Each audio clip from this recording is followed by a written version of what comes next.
Esprit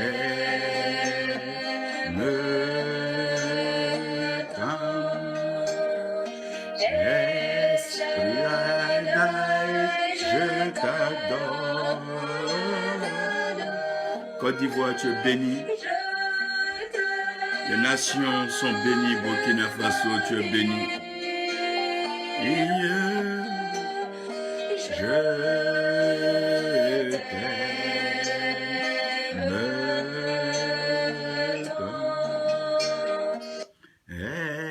Esprit de Dieu, je t'adore. Je t'adore. Adore ton Dieu avec moi. Donne-lui ta vie. Oui, offre ta vie comme un sacrifice agréable, plaisant, une soumission totale. Oui, il mérite d'être aimé, notre Dieu. Oui, oui, Père, je t'adore. Je t'adore. Je te donne ma vie. Je t'aime tant.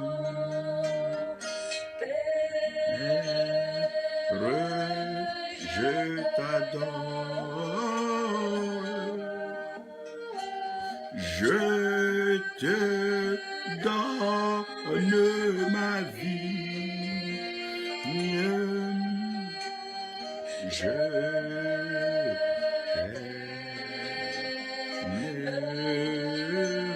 t'aime tant. Le Seigneur nous aime. C'est pour cela qu'il nous accorde sa liberté, la grâce pour que nous vivions par l'Esprit dans la liberté, car nous sommes affranchis de la loi du péché, nous sommes affranchis de toute condamnation, nous sommes libres pour vivre le bonheur, pour donc manifester la grâce et la faveur de notre Seigneur, notre Dieu. Il est souvent difficile pour les hommes de réaliser que Dieu les a créés égaux et que nous devons respect mutuel et amour afin que nous puissions rendre cette vie agréable. Les hommes sont allés plus loin pour donc se désirer des rois et des chefs. Les hommes sont allés plus loin pour élever d'autres au-dessus d'eux en faisant de ces personnes des idoles, des mythes et des personnes qu'elles ont elles-mêmes mystifiées. Aujourd'hui, elles sont étonnées de voir que ces personnes qu'elles ont élevées au-dessus d'elles les piétinent et rendent leur vie misérable et malheureuse. C'est dommage. C'est pour ça que le Seigneur a résumé pour dire que nous ne devons pas avoir d'idoles.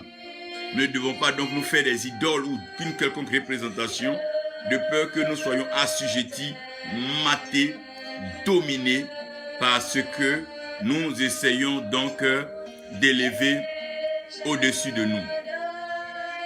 Je veux donc annoncer ce message aux nations.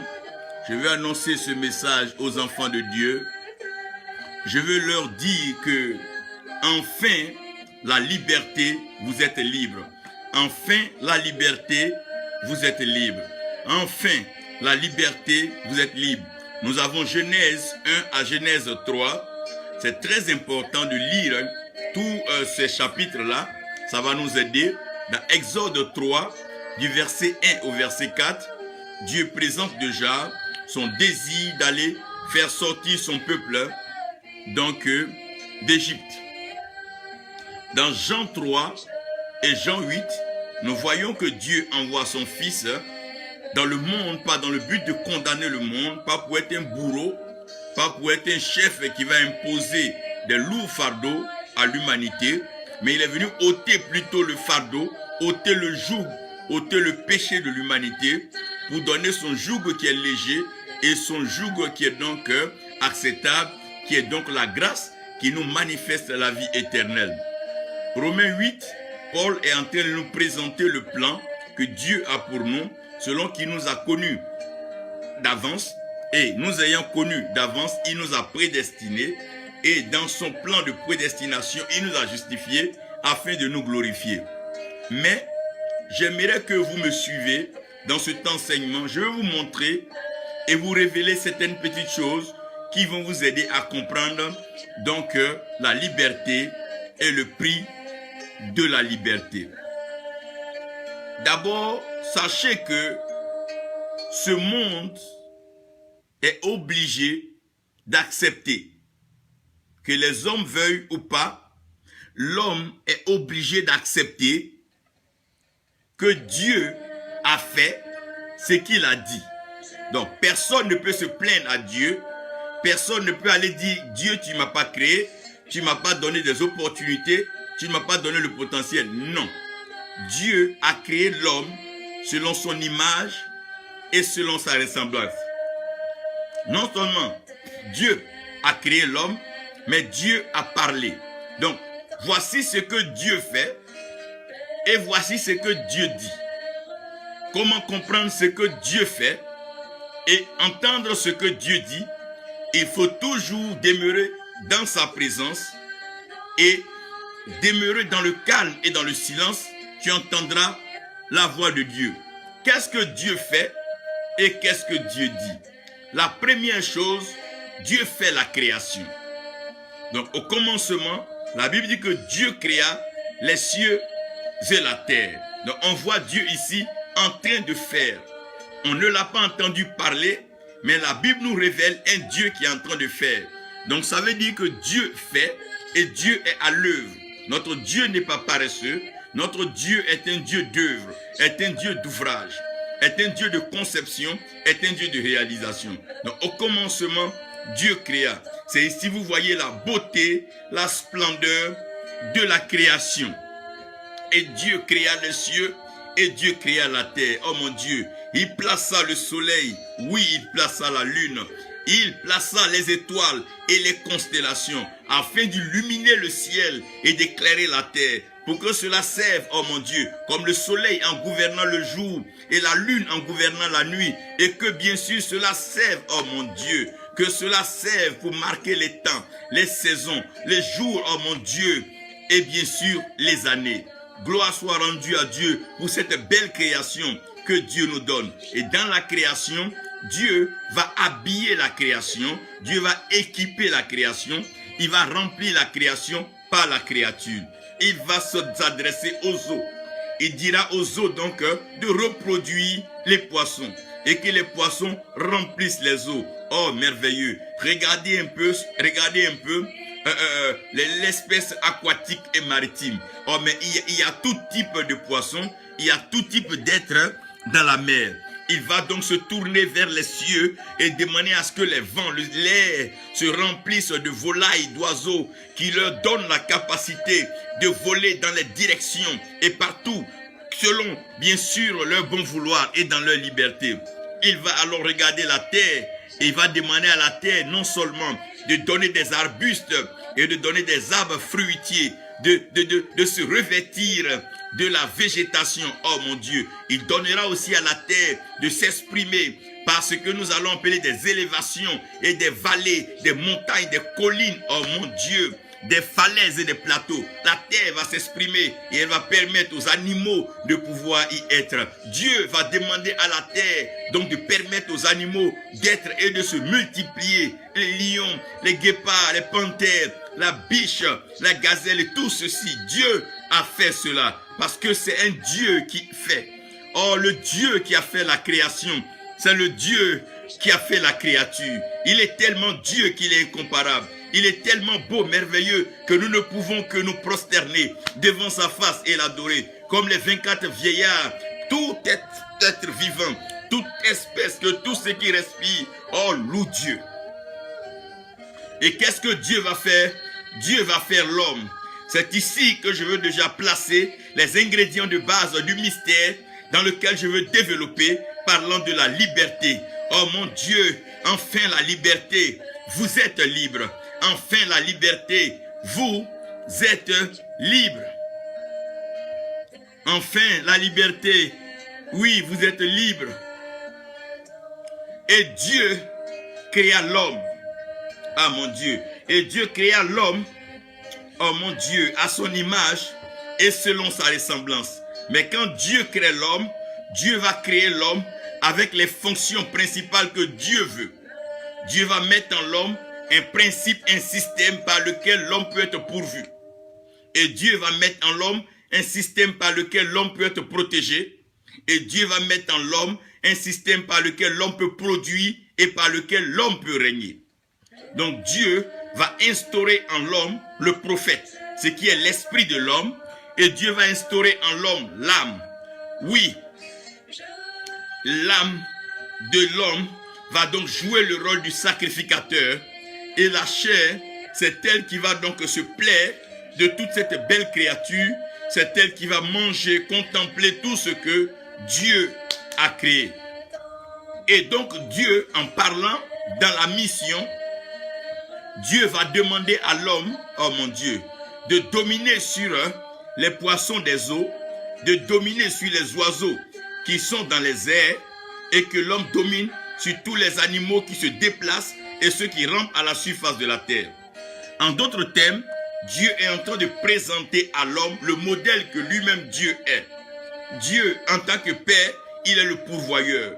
Et Dieu, en tant que pourvoyeur, il agit comme étant donc le Père des esprits. Donc, ça fait de Dieu le prophète par excellence. Et Dieu vient intervenir dans notre vie pour donc nous protéger par le sang de Jésus-Christ. Et Dieu agit là comme un sacrificateur. Et la Bible n'est pas timide et muette sur ce fait, parce que la Bible dit qu'il est le souverain sacrificateur. Et Dieu vient maintenant régner avec nous par les dons et le fruit par lequel nous pouvons nous assujettir et nous pouvons donc orienter le monde. C'est ce que nous appelons donc les dons du Saint-Esprit et le fruit de l'Esprit. Donc Dieu vient produire en nous ce qui fait la différence donc sur la terre. Ce qui fait la différence entre les autres créatures et l'homme, c'est que l'homme a l'Esprit de Dieu et l'Esprit de Dieu permet donc à l'homme de pouvoir donc régner. Maintenant, dans la mission que Dieu va donner à l'homme, Dieu va demander à l'homme de dominer sur les poissons des eaux, les oiseaux qui sont en l'air et les animaux qui se meuvent à la surface de la terre. C'est Genèse 1, 26, 29. Mais pourquoi Dieu demande cela? Je vais vous expliquer aujourd'hui que la mission que Dieu a donnée à l'homme, Dieu a demandé à l'homme d'avoir la hauteur. Quand on parle de la hauteur, on parle de l'altitude. Quand on parle de l'altitude, on parle de l'élévation. Quand on parle de l'élévation, on parle de sommet. Et ce que l'homme peut faire, c'est que l'Esprit de Dieu doit jamais être en bas. L'Esprit de l'homme ne doit jamais être abattu. L'Esprit doit être toujours élevé. L'Esprit doit être toujours haut. Parce que l'Esprit de Dieu rend témoignage à notre esprit que nous sommes enfants de Dieu. Donc la mission de l'Esprit, c'est d'être dans le vent. Oh mon Dieu, l'Esprit en l'homme est le prophète. Donc le prophète demeure dans le vent. Et dans le vent, il entend le message. Parce que la Bible dit que Dieu se déplace sur les ailes du vent. Et Dieu fait des vents les messagers. Oh mon Dieu, Dieu fait des vents les messagers. Ça veut dire que le prophète qui veut parler de la part de Dieu doit maintenir son esprit dans la dimension des vents, comme l'aigle élevé très haut. Oh mon Dieu, qui s'envole dans le vent. Il entend le message de l'Éternel. Le prophète, c'est celui qui a son esprit dans les hauteurs, son esprit dans la présence constante de Dieu. Et il entend le message. Il n'est pas donc distrait par le peuple. Il n'est pas distrait par l'amusement de la basse-cour, les jeux intéressants et bien sûr les gains de la terre. Mais il est quelque part très haut, très loin, en train d'entendre le message. Quand Dieu voulait que l'homme domine sur les oiseaux de l'air, il voulait que l'homme prenne la dimension de l'aigle, parce que l'aigle est le roi de l'air, l'aigle est le roi des vents. C'est lui qui contrôle et qui contourne les vents. C'est lui qui sait naviguer, oh mon Dieu, à contre-courant quand les vents sont violents et forts et que les autres oiseaux n'osent pas aller au-delà du firmament. Je veux déclarer un prophète vrai aujourd'hui, qui est conduit par le vent du Saint-Esprit, qui prophétise, qui déclare, qui annonce et qui libère. Oh mon Dieu, vous connaîtrez la vérité et la vérité vous affranchira. La vérité est dans le prophétique. C'est l'esprit. La Bible dit là où il y a l'esprit, il y a la liberté. En d'autres termes, l'esprit traduit la vérité. Parce que Jésus-Christ dit les paroles que je vous adresse sont esprit et vie. Alors que Jésus-Christ est le chemin, la vérité et la vie. Donc la vérité, c'est l'esprit. La vérité, c'est dans le prophétique. Le prophétique de Dieu. Il demande à ce qu'on domine sur les eaux. Quand on parle des eaux, on parle du sacrifice. La Bible dit, jette ton pain. Le pain en général, c'est le revenu. C'est ce qu'on a de nos sacrifices. Il dit, jette ton pain à la surface des eaux. En d'autres termes, le sacrifice est lié à l'eau. Tout sacrificateur doit connaître les mystères de l'eau. Oui, le sacrifice se fait avec l'eau. Laissez-moi ici vous citer quelques-unes. Vous aurez peut-être l'occasion d'en avoir plusieurs. Et j'en parlerai quand j'aurai donc un meilleur temps. Mais quand on parle de l'eau, d'abord comprenez l'eau lui-même comme étant un mystère fondamental. Dieu a demandé aux eaux de se retirer et la terre a trouvé donc son bonheur. Quand l'homme a péché, Dieu a dit à l'homme, c'est à la sueur de son front. Donc le deuxième, c'est la sueur. Comprenez que chaque fois qu'un homme fait un sacrifice, il transpire, c'est la sueur. La troisième chose, c'est le sperme. Le sperme, c'est la sémence de reproduction. Lorsqu'un homme part avec une femme, qu'il dépose cette sémence-là, il transpire pour dire qu'il a sémé. Après, nous parlons donc du vin. Dans la famille des vins, nous avons les boissons et les breuvages, à savoir les liqueurs et les spiritueux, qui peuvent être versés sur la terre pour parler. Parce que quand on parle de la dimension des eaux, c'est la dimension du sacrifice. Il y a le sang, qui est donc le liquide par excellence par lequel l'homme peut être identifié. Vous allez comprendre que tout sacrificateur travaille, agit pleinement dans le sang. Donc quand on parle de sacrifice, on parle de sang. Comprenez que les langages de Dieu sont liés au sang et à la sueur. Il dit c'est à la sueur du front que l'homme mangera. Donc quand l'homme transpire, oh mon Dieu, il fut un temps où on passait un mouchoir sur la sueur de Paul et les malades étaient guéris. Je vais vous parler, je n'aurai pas le temps aujourd'hui de vous développer donc la sacrificature dans l'eau, mais j'aurai l'occasion de vous en parler. Et là, je prendrai la Bible et je vous expliquerai mieux ces choses. Allons rapidement. Après avoir fini donc avec le vin, le sang, vous allez comprendre que par moment dans la Bible, le sang était utilisé, le vin était utilisé comme un symbole fondamental. Parce que c'est par les liquides qu'on opère la dimension donc du sacrificateur. Après cela, vous avez la salive. Comprenez qu'il fut un moment où Jésus-Christ a vu un aveugle né. Pour pouvoir lui refaire les yeux, il a fait intervenir la salive. Parce que la salive transporte un mystère de la sacrificature. C'est pour ça que vous allez voir certaines personnes vont recueillir la salive de certains morts pour aller faire marcher leur commerce. Je ne vous dis pas de le faire, ce n'est pas à vous de le faire. Ça c'est une forme de nécromancie et c'est pas normal. C'est pour ça que la parole des morts, quand on parle de la parole des morts, c'est la salive du mort. Et maintenant nous avons l'urine. L'urine est une substance qui sort de l'homme et qui a la capacité de pouvoir engraisser ou détruire certaines choses. Laissez-moi vous parler du lait. Le lait qui est le liquide de l'innocence et le liquide de la faveur. L'enfant qui laisse le lait, le dernier à sucer le lait, c'est lui que les parents aiment. Le dernier à téter le sein maternel, c'est lui que les parents aiment plus. On l'appelle le Benjamin. C'est par lui que les choses se renouvellent. Parce que les derniers seront les premiers et les premiers seront les derniers. Le premier roi qui a été pris en Israël s'appelle Saül. Il vient de la tribu de Benjamin. Le premier apôtre donc qui a engagé les grandes missions vers les nations païennes, il s'appelle Saul de Tarse. Il est aussi de la tribu de Benjamin. Aujourd'hui en Israël, nous avons un Benjamin là-bas. Et comprenez que quand dans une famille on appelle le Benjamin, en général, c'est le cadet, c'est le plus petit. Je vais vous envoyer maintenant terminer avec l'huile. Donc l'huile est un liquide d'établissement. C'est avec l'huile qu'on établit pour une fonction. C'est avec l'huile qu'on positionne pour un règne, pour une activité et pour une domination. Regardez ici que nous venons de grainer donc les 9 manifestations de l'eau. Ça, j'aurai l'occasion de vous en parler. Mais comprenez que l'homme, en lui, le sacrificateur, doit travailler avec les eaux. Ici, je n'ai pas associé les parfums.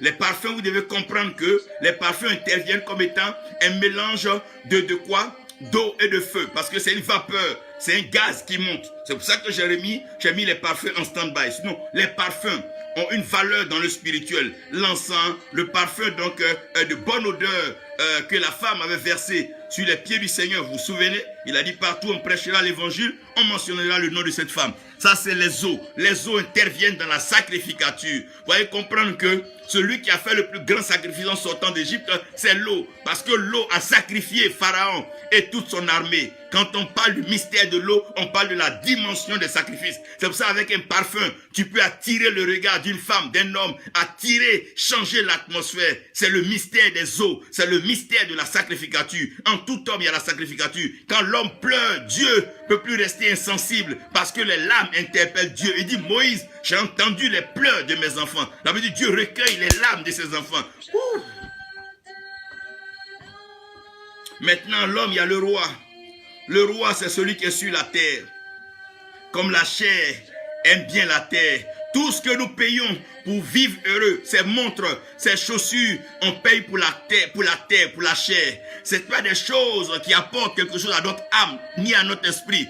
Toutes ces voitures de luxe que nous roulons, c'est pour notre chair. Parce que c'est la chair qui règne. C'est le corps qui règne. Sur la terre, c'est la chair qui règne. Et comme la chair règne, elle ne peut pas aller au ciel pour aller déranger le règne de Dieu. Donc pour qu'un homme puisse évoluer dans le spirituel, il doit assujettir, mortifier et même tuer sa chair s'il veut persévérer dans les hauteurs. C'est pour ça que la chair ne demeure pas dans les hauteurs. Malheureusement, l'homme est plus attiré par la chair que l'esprit. L'homme est plus attiré par le règne.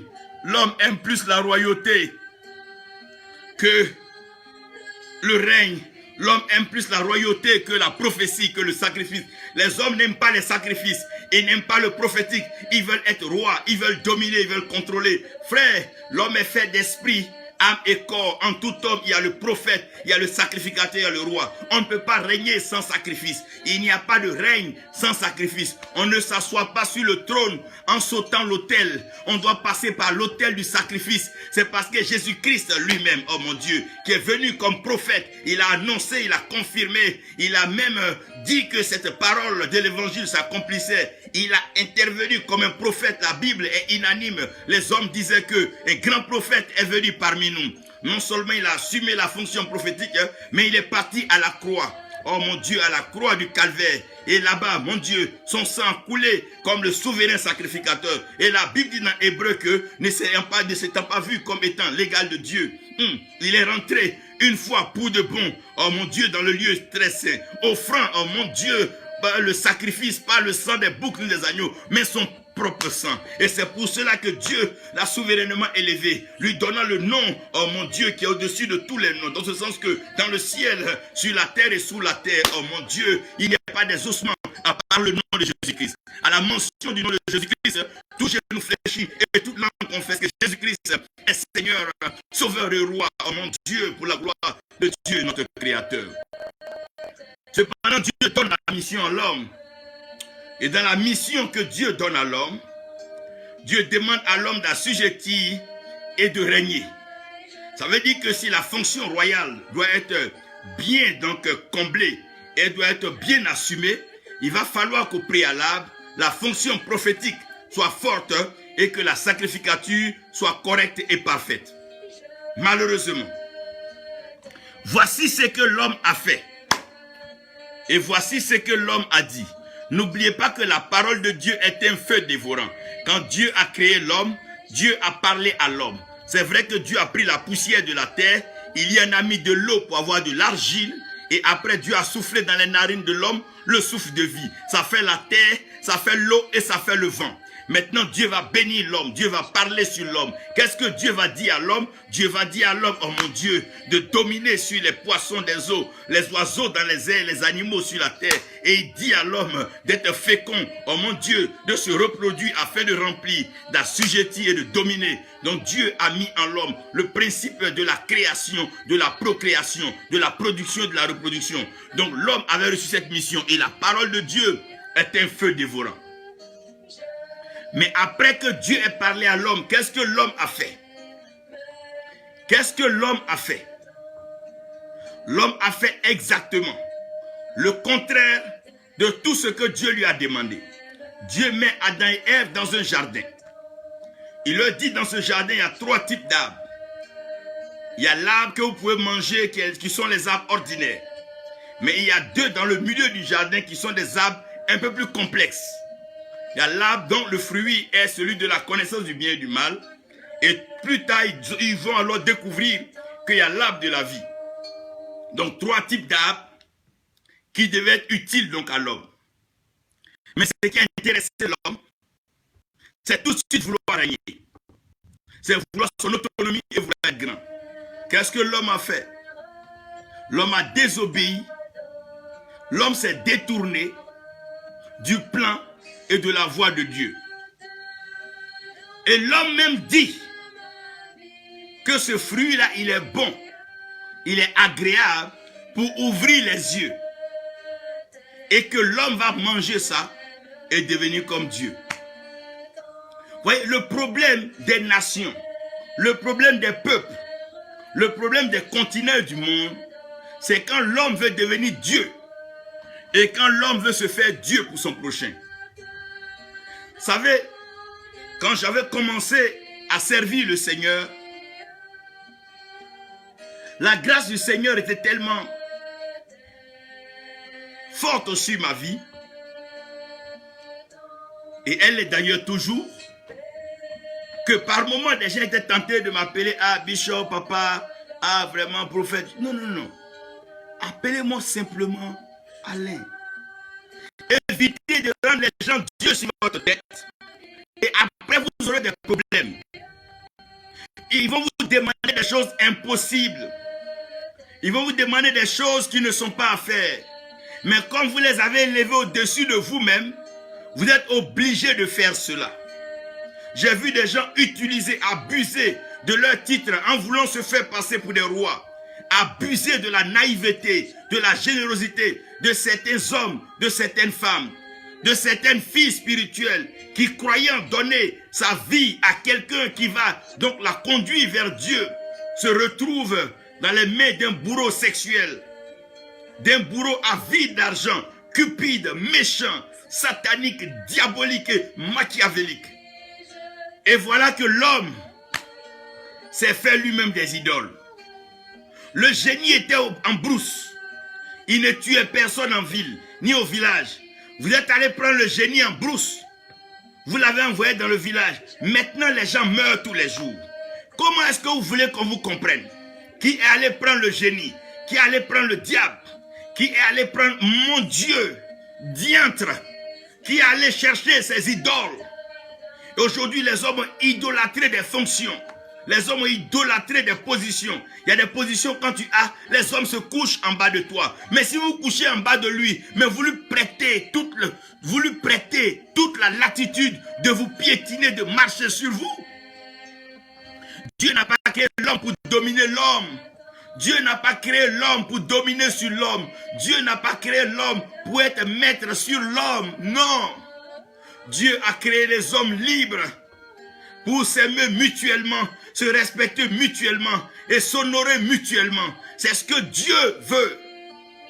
Mais l'homme s'est fait lui-même des bourreaux. L'homme s'est fait lui-même des oppresseurs. Et l'homme s'est assujetti à des puissances. L'homme a préféré collaborer pleinement avec le serpent, qui était le plus rusé. L'homme préfère aller avec la ruse, la malice, pour le gain facile, pour pouvoir régner, pour qu'on dise que c'est lui, pour se déclarer. Non, non, non. Voici ce que l'homme a fait. Aujourd'hui, on a fait des chefs d'État, on a fait des ministres, on a fait des députés, on a fait des maires, on a fait des chefs, on a fait des rois. Aujourd'hui, on ne peut même plus leur parler. Ils ont un droit de vie et de mort. Et c'est les hommes qui ont fait cela.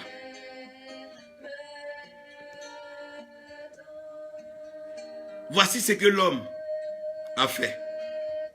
Voyez ce que l'homme a dit. On te choisit, tu es notre chef. Tout ce que tu diras, on fera. Même si tu nous demandes de faire l'impossible, on le fera. À un homme, ne dites jamais ça à un homme. Pardonnez, ayez pour Dieu, Dieu. Ayez pour Père, Dieu. Regardez seulement à Dieu. Il n'y a qu'un seul médiateur. C'est Jésus-Christ, notre Seigneur et notre Sauveur. Nous sommes tous messagers, prédicateurs de la bonne nouvelle. Nous avons reçu des grâces diverses. Chacun en a reçu. Nous mettons nos grâces au service de chacun. C'est pour ça que Dieu a préféré que l'homme soit serviteur. Quand Jésus-Christ est venu, il a préféré être serviteur. Mais l'homme en a fait des rois. On a donné des pleins pouvoirs, des concentrations de pouvoir à des hommes. Aujourd'hui, on ne peut même plus leur parler. On ne peut plus leur dire ça c'est faux. On peut plus leur dire que non, ça c'est pas réel. Pourquoi? À cause de quoi? On a fait des idoles. On a mystifié des gens. On a créé des mythes autour de certaines personnes. Jusqu'au point les gens ont peur de les approcher.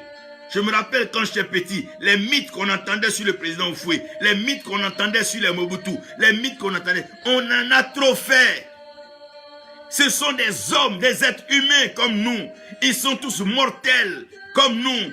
Ils sont tous corruptibles comme nous.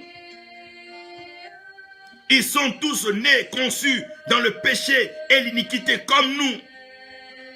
C'est à un certain moment pour l'organisation de la société qu'on en a accepté pour que certains soient présidents, vice-présidents, premier ministre, gouverneur, maire, député, tout ce que vous avez. Qu'est-ce que l'homme a fait de l'homme? Et l'homme est devenu un loup pour l'homme. L'homme est devenu un diable pour l'homme. L'homme est devenu si méchant pour l'homme. Caïn qui déjà se croit Dieu pour Abel, parce que Abel est apprécié, il n'est pas apprécié, il prend sur lui la responsabilité de tuer Abel. As-tu donné déjà la vie, homme?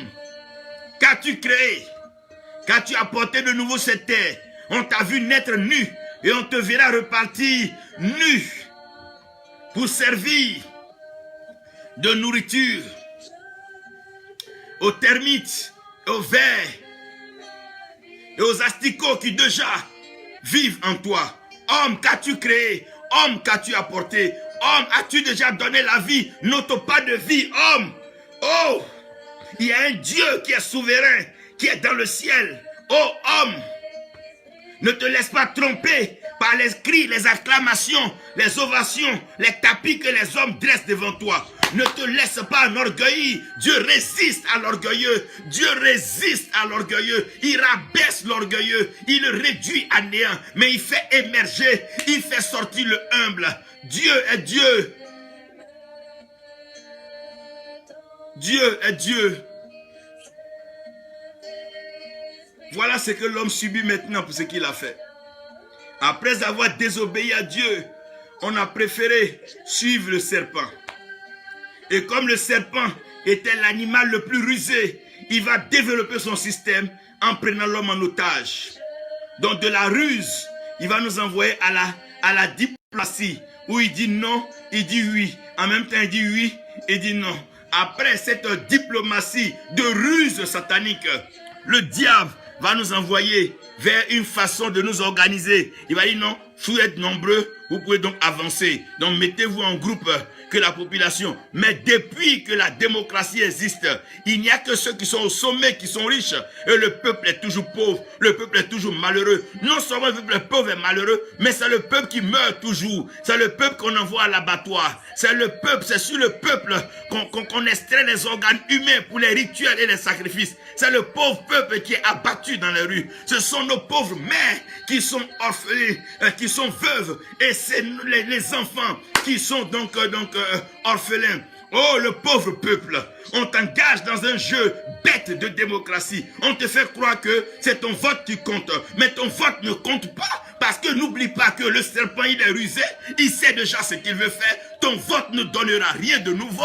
Non, c'est juste une manipulation. C'est juste une mise en scène. Est-ce que le serpent a attendu que Adam et Ève lui disent qu'ils avaient faim avant qu'il ne leur parle du fruit? Il avait déjà son plan, le rusé a déjà son plan, le diable a déjà son plan. Non, non, non, il fait croire que non, c'est vous. Non, non, non. Depuis, j'entends dans tous les pays africains, on est en train de développer le peuple, on est en train d'aider les peuples, on a des programmes pour pouvoir sortir les pauvres de la pauvreté. Mais dans toutes les nations d'Afrique, les nations qu'on pense même les plus riches, elles sont les nations les plus malheureuses. Les plus malheureuses, pourquoi? Parce que c'est un petit groupe, un petit noyau. En brigade cet argent. Et malheureusement, en embrigadant cet argent, ce petit groupe fait transpirer le peuple. Et il piétine la sueur. Il piétine la sueur de l'innocent. Il piétine la sueur du peuple. Et non seulement ça, il rit des pleurs du peuple. Quand le peuple pleure, quand le peuple est tourmenté, quand le peuple est martyrisé, il prend plaisir dans son plateau, il prend plaisir dans son palais, il prend plaisir sur son trône, et il croise ses pieds, et il lève les mains vers son Dieu Satan, parce qu'après la sueur, après les larmes, très bientôt le sang du peuple coulera, et quand le sang du peuple coule, il va recueillir ce sang pour s'en abreuver, s'en niffer avec Satan. Ivre du sang des innocents, ivre du sang des ignorants, ivre du sang, ivre du sang. Depuis la sueur à nos larmes, pendant que les sueurs coulent et que les larmes tombent, que les gens pleurent, tout ce qu'il attend, c'est la sueur. Il attend le sang. Parce qu'il sait qu'avec le sang, il peut encore monter en puissance. Il peut encore gagner en notoriété. Il peut encore gagner en pouvoir. Et il peut assujettir. Ils sont même dans des rituels où ils boivent des copes entiers, des verres entiers de sang. Voici ce que subit l'homme pour ce qu'il a fait, ce qu'il a dit. Comme l'homme a accepté de faire ce que le serpent lui a dit et de dire que c'est avec le serpent qu'il veut collaborer. Voici ce que l'homme subit. Et le péché augmente, la malédiction augmente, la misère, la pauvreté augmente, maladie ça et là. La mort alors ne se fait même plus inviter. L'ange de la mort est permanemment présent, frappant à gauche, à droite, devant et derrière, ne se faisant même plus prier, mais se servant à volonté et à satiété parmi les vieillards, les enfants, comme les jeunes, et la mort se sert. Voici l'homme maintenant qui est esclave de son système. Il est esclave de son jeu. Il est esclave de son amusement. Il est esclave de son irresponsabilité. Parce qu'il a accepté de collaborer avec le serpent qui était étranger dans le jardin. Il a accepté de collaborer avec le venin. Ne prends jamais pour ami le serpent si tu n'as pas la solution du venin.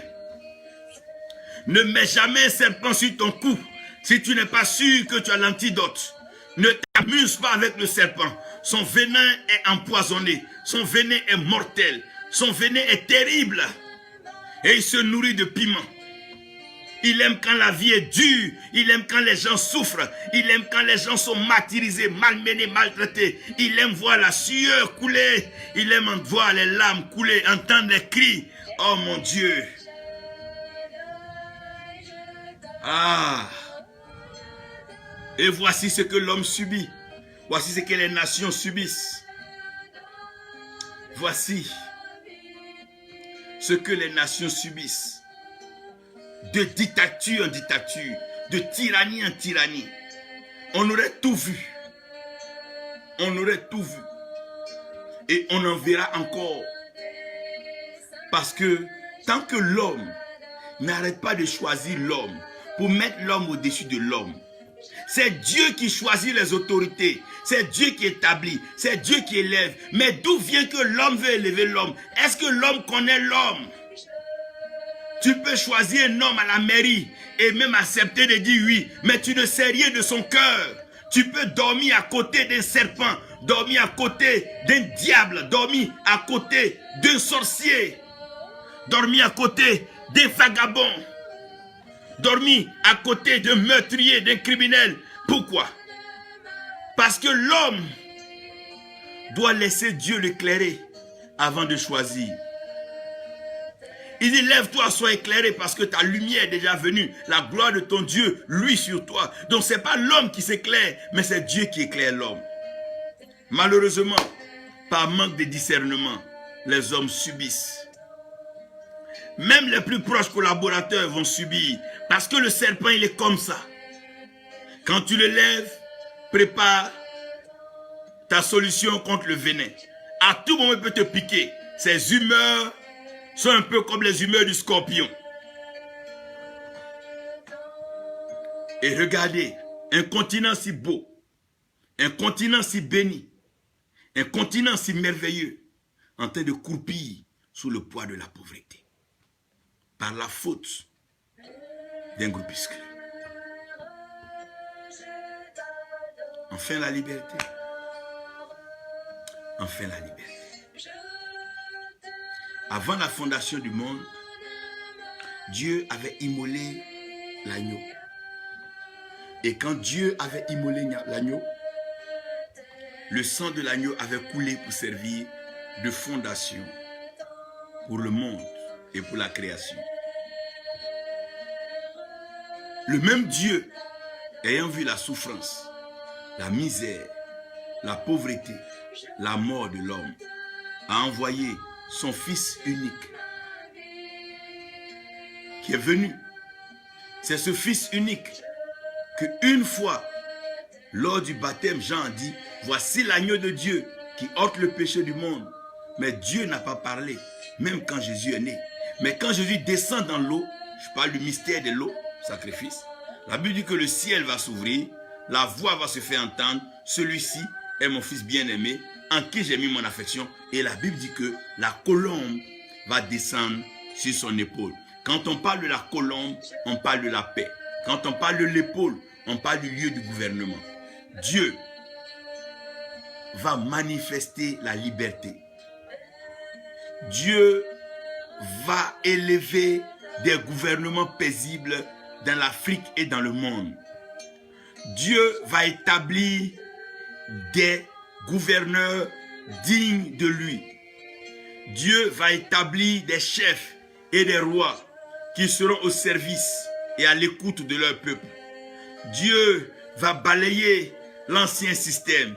Il va secouer les fondements de la terre et les trônes des hommes basés sur le sacrifice humain. Ces trônes seront chamboulés et ces trônes vont tomber. Ces trônes seront bouleversés. Ces trônes vont s'effondrer. Leur monde va s'effondrer. Leur système va s'effondrer. Leur mouvement va s'effondrer. Tout ce qu'ils ont bâti va s'effondrer. Il ne restera même pas pierre sur pierre. Car Dieu est en train d'établir son règne. Des hommes pleins de l'amour du Christ, de l'amour de Dieu, inspirés par le Saint-Esprit, qui peuvent conduire leur peuple dans la liberté. Il y a eu 70 ans de captivité, je vous ai dit. Après l'indépendance, nous sommes dans la 60e année. Mais les 10 dernières années qui vont arriver seront des années de liberté. Dieu va briser le joug de l'impérialisme. Il va briser, oh mon Dieu, il va briser la force. Il va casser les mains de l'oppresseur. Il va détruire le système de l'oppression.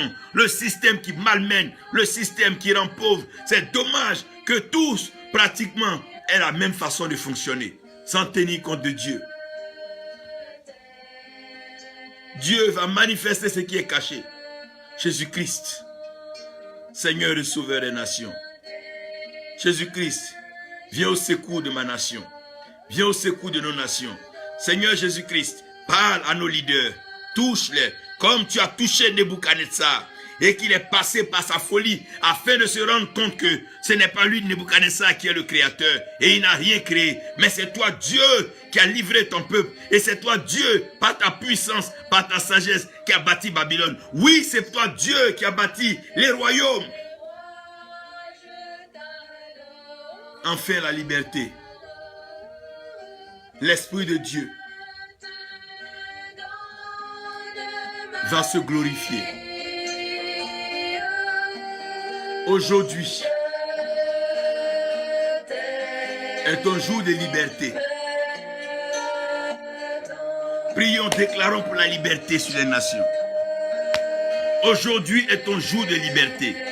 Vous connaîtrez la vérité et la vérité vous affranchira. Prenez de l'eau, déclarez dessus et versez sur le sol. Prenez de l'eau, déclarez dessus et versez sur le sol. Versez de l'eau dans vos maisons. Versez de l'eau dans vos cours. Versez de l'eau. Arrosez, oh mon Dieu, la terre d'eau.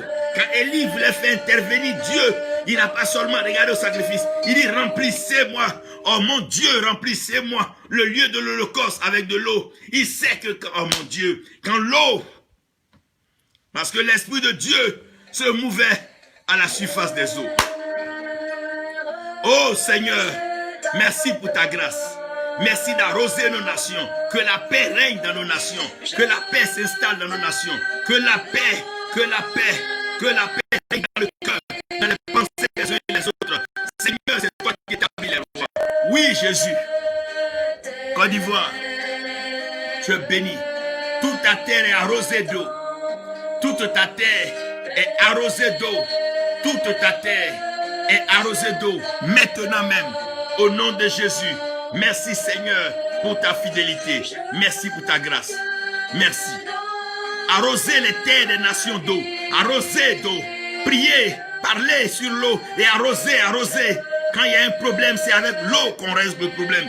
Quand le vin avait manqué, Jésus-Christ remplissait les jarres d'eau et apportait ça directement. C'est un temps où l'eau va arroser la terre, enlever la souillure, ôter le sang de l'innocent, les sang, l'eau va aller, l'eau va enlever la surface de la terre et de nouvelles herbes, de nouveaux arbres vont germer, vont pousser. Merci Seigneur pour ta fidélité. Merci Seigneur. Merci Seigneur pour ta fidélité. Merci Seigneur. Merci Seigneur. Merci Seigneur. Merci Seigneur. Oh, une telle présence de Dieu. Tu es libéré là où tu es. Reçois ta liberté. Reçois, tu as ta liberté. Tu es libre. Allez, tu es libre. Tu es libéré maintenant de tout contrat, alliance satanique, de pacte. Tu es libéré maintenant. Tu es libéré par le sang de Jésus-Christ. Libéré de la pauvreté, libéré de la misère, libéré de la malédiction, libéré de l'esclavage, libéré du joug colonial, libéré de l'impérialisme. Libéré, libéré, tu es libéré. Libre enfin, tu es libéré. Au nom de Jésus-Christ.